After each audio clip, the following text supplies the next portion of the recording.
What's going on, everybody? I'm Guns for Hire and welcome to another Game Flash update. For those of you planning on getting the Battlefield 4 game for your Xbox One, guess what? You're gonna get the very first DLC, Second Assault. Not the second DLC, the first DLC, which is called Second Assault. I know it threw me off a little bit at first as well. On November 22nd, when the Xbox One console debuts and releases officially, you're going to get the DLC on day one.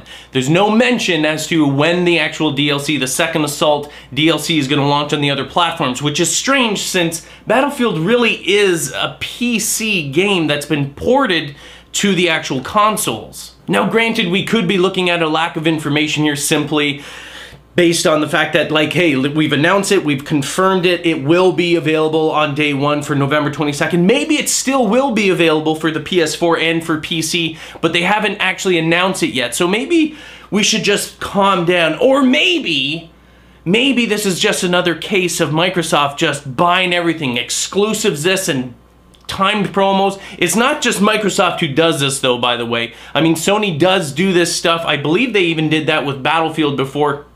They do get timed exclusives, but we know that Microsoft just loves doing that. They just love scooping it up, whether it's Call of Duty, and now they're putting their fingers in Battlefield. How do you feel about that? Especially if you're an old school Battlefield player on PC, how do you feel about Microsoft meddling now with this, getting possible first rights, first exclusives, first everything? They've done it with COD, with Call of Duty, which again, remember, Call of Duty way back in the day was a PC game, and then it slowly came over to consoles. But how do you feel about that? It's Microsoft getting in there. Smart business move? Possibly. I don't know. I mean, if you look at the sales numbers, and no one talks about this now, but PS3 has actually sold more units worldwide than Microsoft, and that's as of this year. And the pre-orders for the PS4 are almost 2-to-1 on the Xbox One.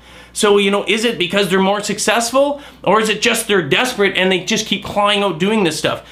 I don't know. I'm looking at it. I don't really care. I'm getting Battlefield 4 on the PC, possibly on a console. I don't even know which console I'm going to get because I haven't pre-ordered one, but how do you feel about that? Are you excited about that? If you have an Xbox One, are you excited about it? If you're a PC, old school Battlefield gamer, how do you feel about that? How do you feel? And where's the love from Microsoft? Is there any? Well, there's your tidbit of news for Battlefield 4. Hope you guys have an awesome day, and I'll see you later. Later!